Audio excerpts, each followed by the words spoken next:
What if ChatGPT wrote the opening to the EMS Wizard podcast?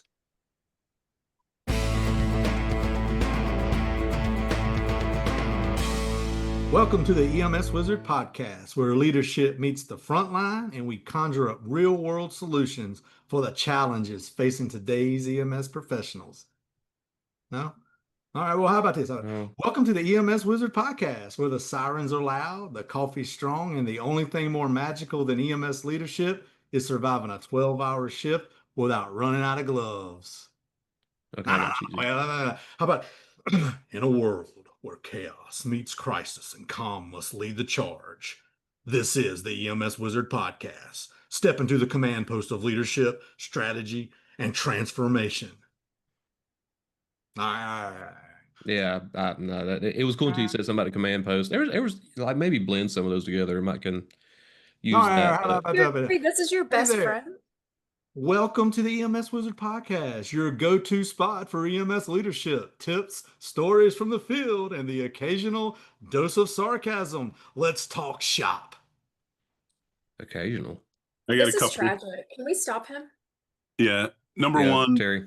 I don't know where you're getting this from. Number two, I actually liked "In a World," but you don't have the right. I have the right voice too.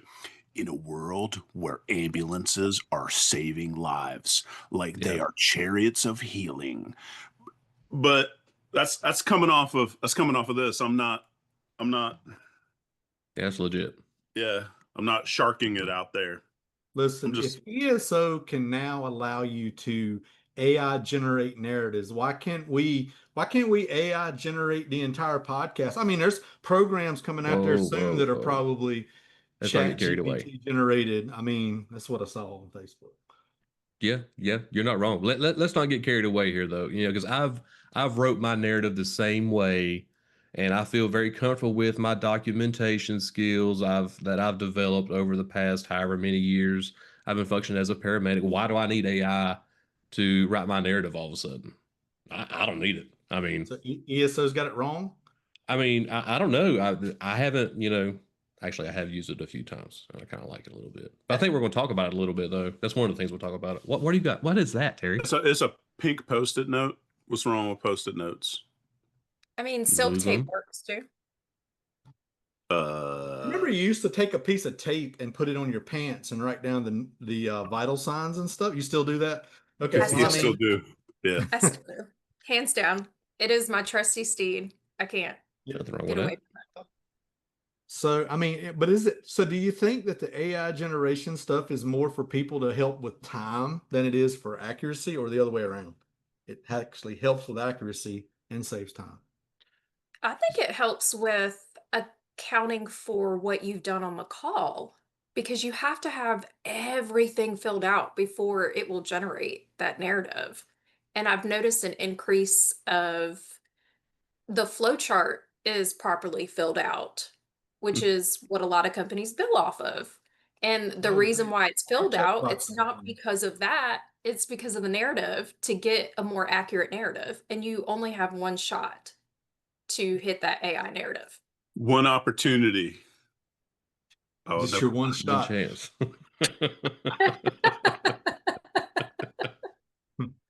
So yeah, I would be willing to bet that everybody that's using ESO and is actually thinking about using this narrative generation piece has probably filled out the most drop down boxes and done all of these things and ended up doing the thing that they probably preached against the most, that double documentation. I put it in a drop down box. Why should I put it in a narrative? Well, you are effectively filling out drop down boxes and comment boxes to create your narrative, which the whole double documentation thing is, I think, a whole nother conversation for another time. Well, they would say if you didn't write it, you didn't do it. Does that mean if I didn't click the box, I didn't do it?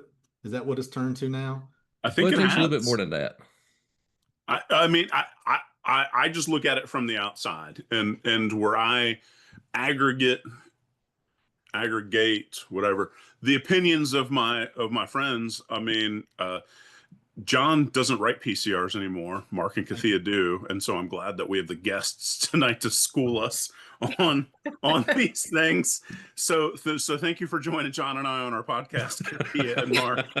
We all knew it was just a matter of time until In, The though, in co-guests. full disclosure, though, Kathia and Mark never filled out the blue and white ACR. this You were is right about that. No. yeah, And yeah. other people listening know what I'm talking about with the blue and white ambulance report, ambulance call report back in the day.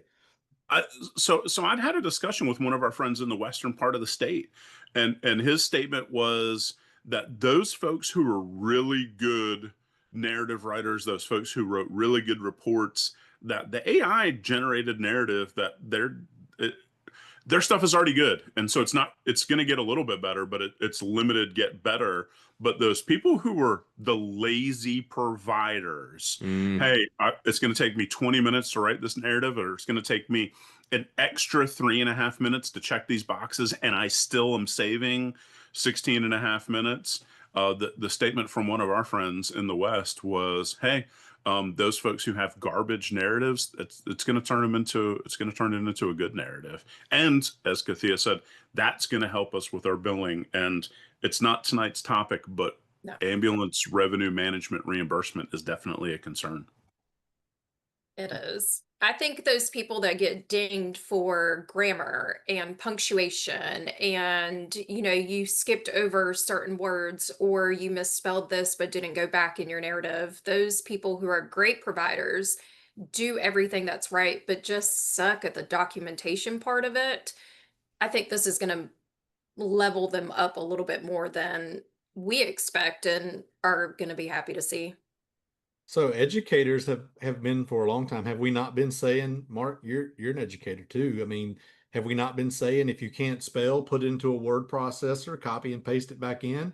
Is this not just the evolution of This AI is making that? exactly it. Yeah, that's what we would do, working on the truck because we would put in we'd be writing our narrative in this web-based version of whatever it is we're using, and then all of a sudden we'd lose internet connection and then we'd lose our narrative. So standard practice was to write your narrative in, a word processing software of some kind, and then just copy and paste it over, which I think over time people started thinking, oh, well, I can just create this generic written That's it. narrative, and then every time I run a call, I just plug in certain data points and then copy and paste that whole thing. And that's just what I use. I have a refusal type narrative. I have a Yep. transport type narrative. I have a cardiac arrest type narrative. And it's just a plug and play thing. But I think the one thing we probably need to reel back in a little bit, because not everybody has ESO and not everybody probably really knows, what we're talking about. Because I don't know that everybody's really jumped on that bandwagon of that AI generated narrative It's because they're in too busy ESO. going after getting their degrees so they can spell better and they don't need the word processor. And a lot of other things, but I think And we'll that makes you a have better paramedic. John not. just showed his age. Wait a Word minute now. processor. Poke the bear a little bit. No, we've had a lot of really good conversation on that, and that will be coming soon to an episode near you. Thanks, John.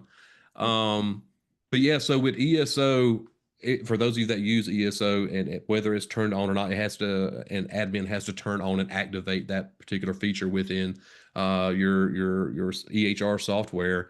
And once you've plugged in all the information in all the boxes, even adding in little pieces of that comments box that you never use, it works off of that comments box.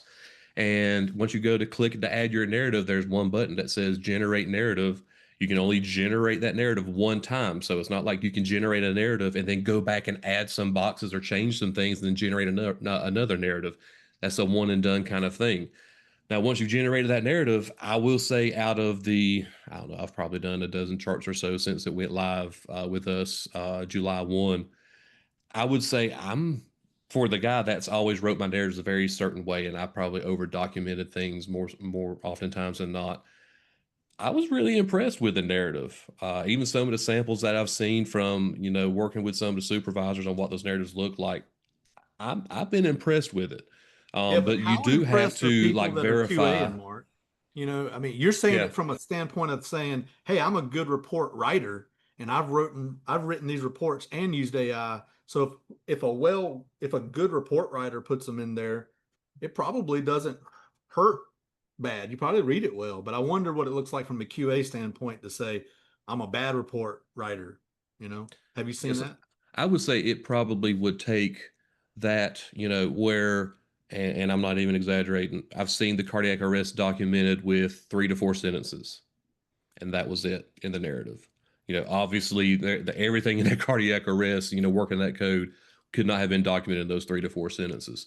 So I can see where, maybe those that were barely getting by are probably going to have a lot more in their documentation now, and it's probably going to help those individuals out with improving their documentation. Um, but the one thing about those AI generated narratives is you have to read that narrative and then sign off on that specific narrative saying that you agree to that. You can still go back and edit and do all those things, but you have to sign your name saying that you agree to that generated narrative. What is it, Terry? What is it? Is that like Mr. Casey, will you please teach me? So is that like something specific that you click generate narrative, you read it, and then you click a box, or is this just like, hey, when I sign it at the end and when I click submit or lock or No, whatever, It's a it's you all have to that? separate sign signature under that Okay. narrative saying just Okay. that for that you agree narrative. to just that narrative. So you were double signing that report. Take a class, Terry. He just did. He just did. He just got Very Yeah. schooled Thank you. Thank you, Mark. by the guests. Yeah. That's why we bring them on here, John. Being a jerk. But yeah, I think from a QA standpoint, I think it's only going to improve. It would make my life easier in reading a patient record, I would Yes. say, because whenever I'm reviewing a call report and I have this minimal amount of a narrative to go by, then I have to spend time going through all the other drop down boxes that may or may not have been documented.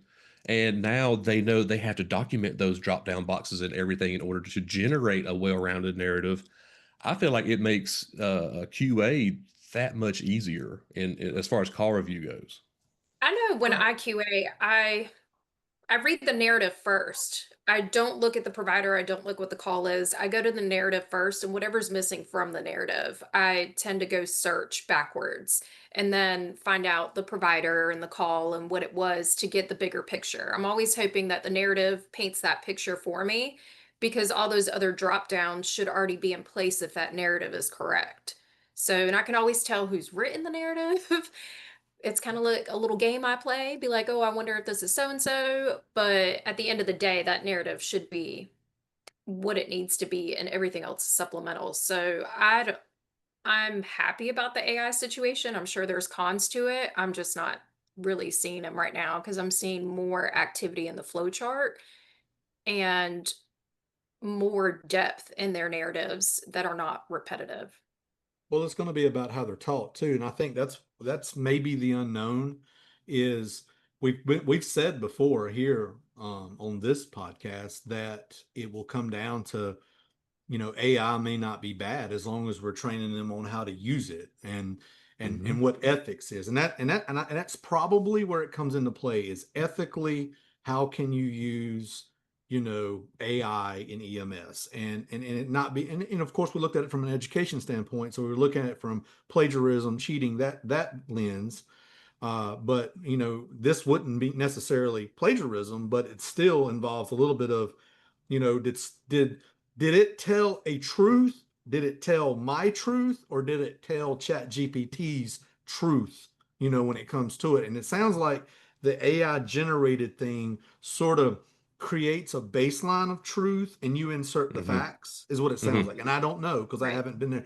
Now, in the area 100%. that I'm around, that's the training officers there are kind of giving a little feedback of, and I think even one of the training officers in that area has cut it off, and I don't know the reason why, but it could be just the unknown, or maybe they didn't train, and it's like we got to train on this first. And if that is the case, what do you train on? Where is the ethics police for AI? You know what I mean? Is like Mm.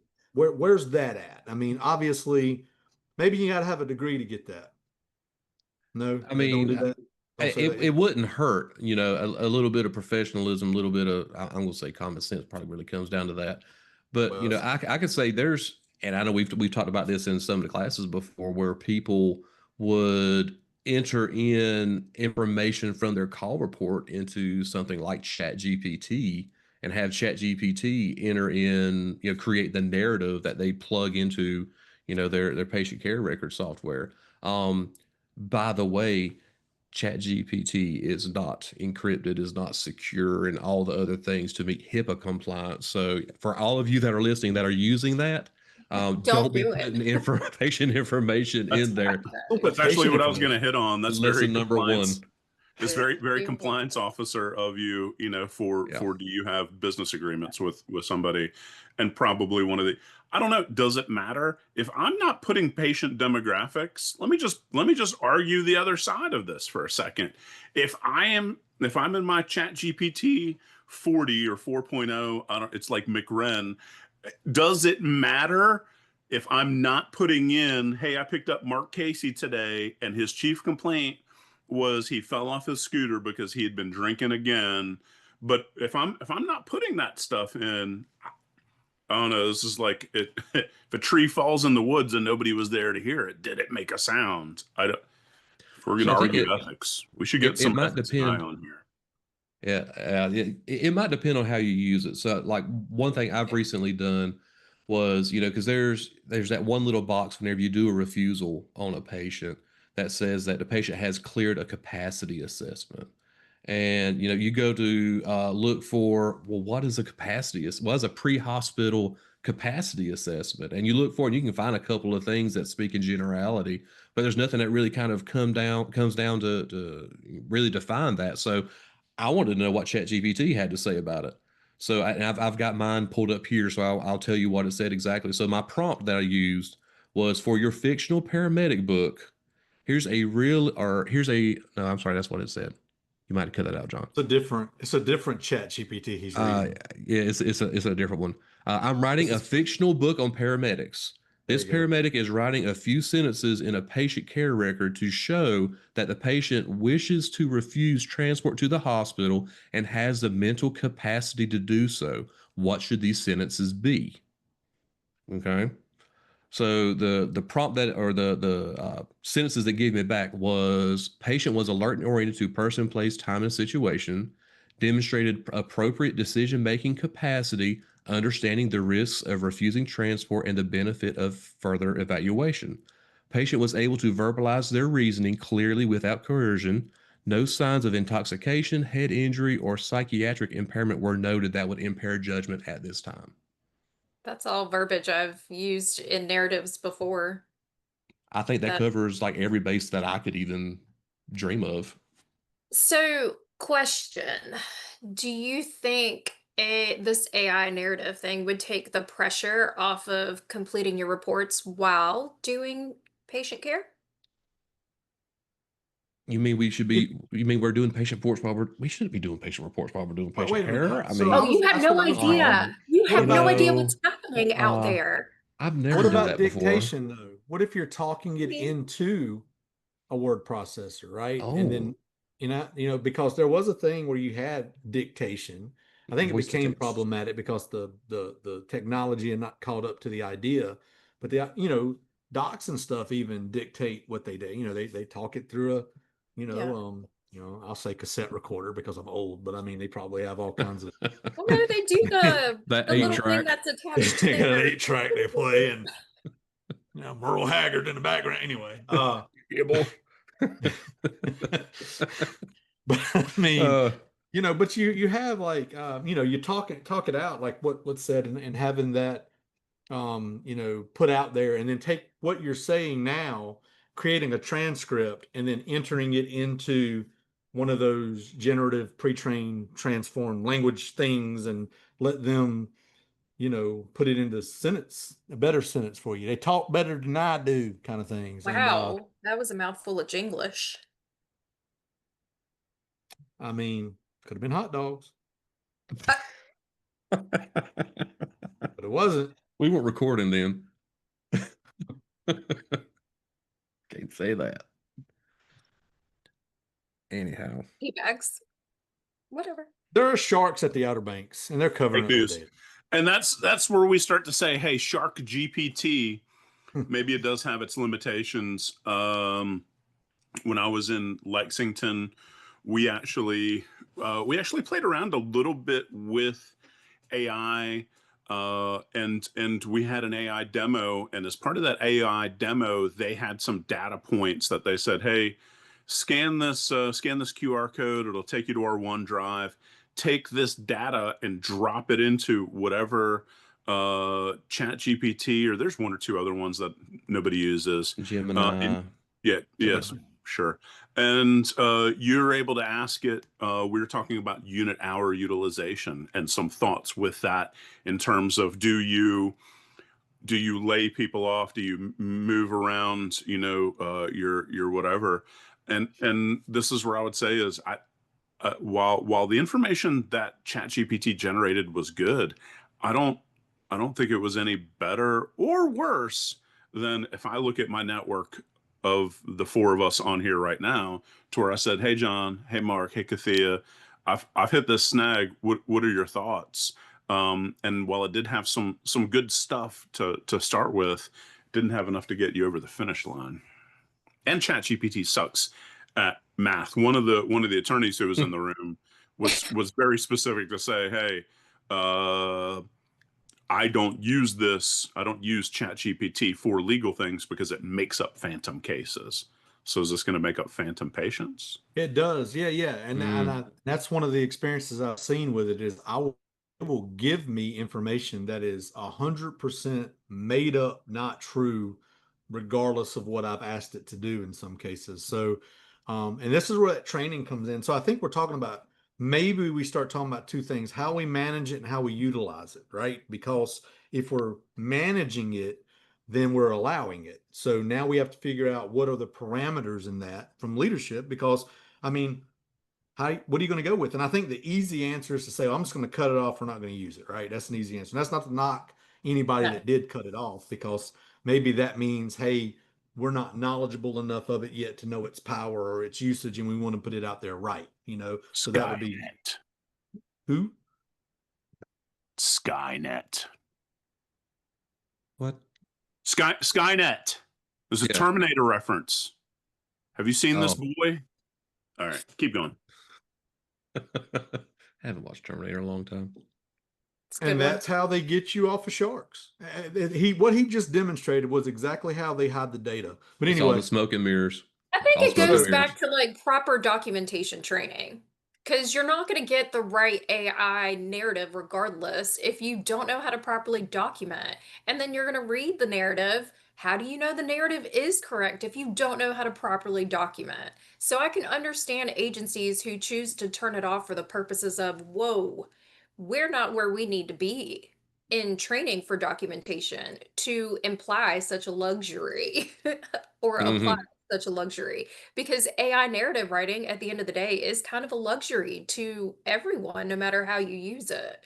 So at the end of the day, it's going to fall back to the black and white of proper documentation training and what it looks like and what it should be, how it should be executed.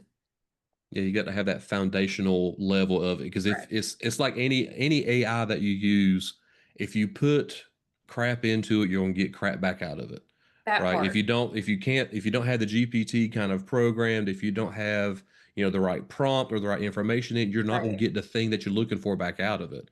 Right. And so I think if you're not, if your agency is looking at your documentation and you don't have all these things regularly filled out as it is currently, maybe it's not time to turn it on. Maybe we need to do some more training on just standard documentation. Because if you do the standard documentation like you should, filling out the forms in that's applicable in ESO as they come up, and getting all this other data points put in, you'll end up having a good AI generated narrative out of it. And I'll be impressed to see what that generated narrative looks like in 2 years, 5 years, 10 years. It's only going to get Right. better, I feel well, like. that's why I Okay. say you I think use it's good stuff. ChatGPT as a tool, not a crutch, because you can Correct. use it for like polishing what you have, maybe editing, or like I was talking about, translating your shorthand into like a full documentation. Those are the type of things I think it probably excels at. Like it's the good tool with, and that by itself may actually help the time frame stuff. If you're using it to say, I mean, you got to ask the question, what am I using it for? If it's for data collection accuracy, I don't know that you're going to check that box, right? But if you're wanting to save time as a provider because I'm 10 charts down, then, like I said, like Terry's pointed out, I'm not on an ambulance anymore. But if I was, I'm probably talking into into a, I almost said dictaphone. I don't even know if that's a thing. Dictation mic? Yeah. It might be a thing.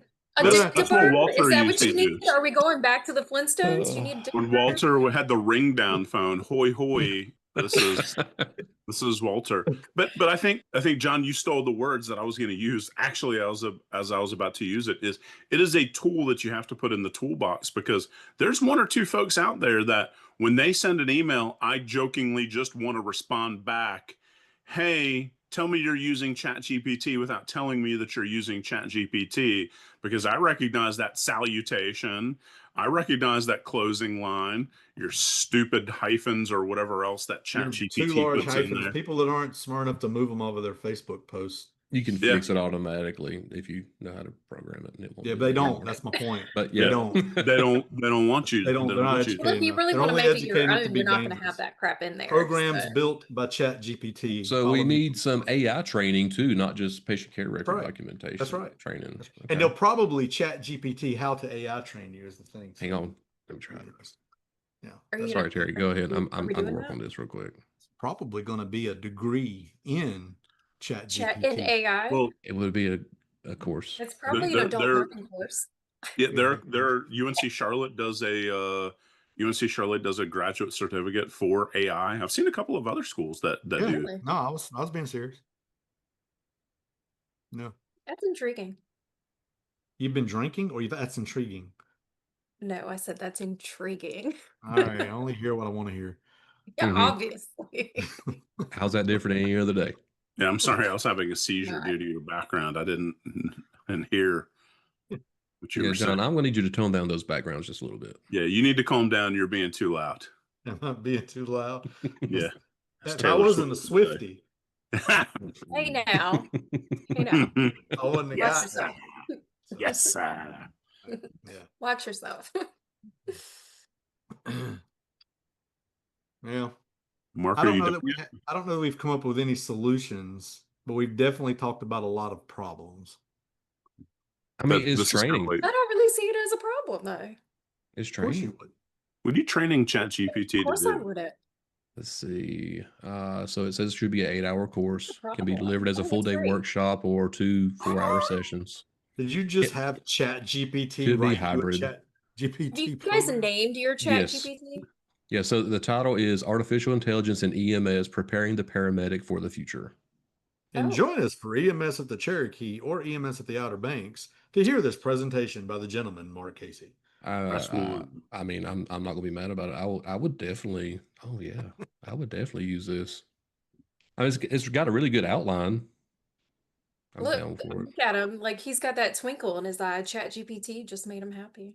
Like, what am I lecturing at EMS at Cherokee again? I need a chat You GPT mess with the an shark. outline maybe for my lecture for that and see what it does. I mean, oh, what does it say about sharks at the OBX? I've already Thank you. asked. They have done a really good job Wiped of clean. Did y'all pay for stifling that? that data as Pay a lot well, of money. probably on the dictaphone. It's all about data scrubbing. You call it data, which is that tells me how pedestrian you are, how sophomoric of you. Sure it is. Let's Well, see. Bull, blacktip, and juvenile great whites are especially common in the summer and fall at the OBX. no, Yeah, the Outer Banks of Australia, not North Carolina.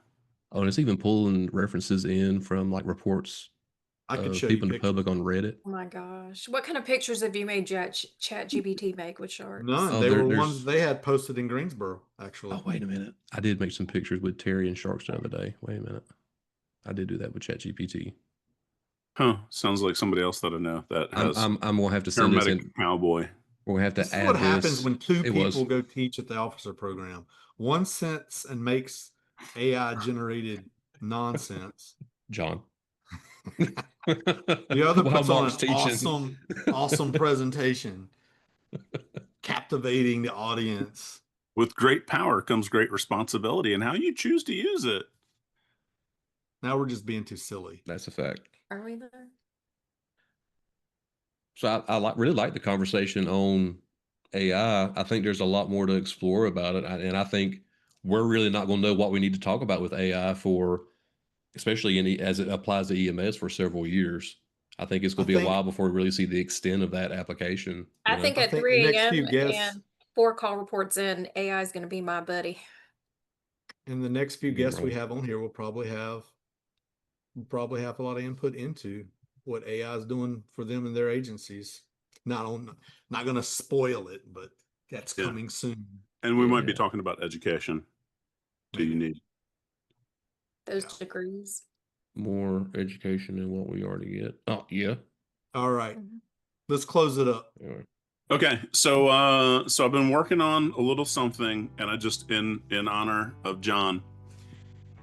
In a world where full moons cause chaos, Medic 3 is definitely cursed, and the mannequin blinked. You've got one shot, one opportunity. Will you capture it or let it slip? I'm Terrence Sheehy, and I approve this message.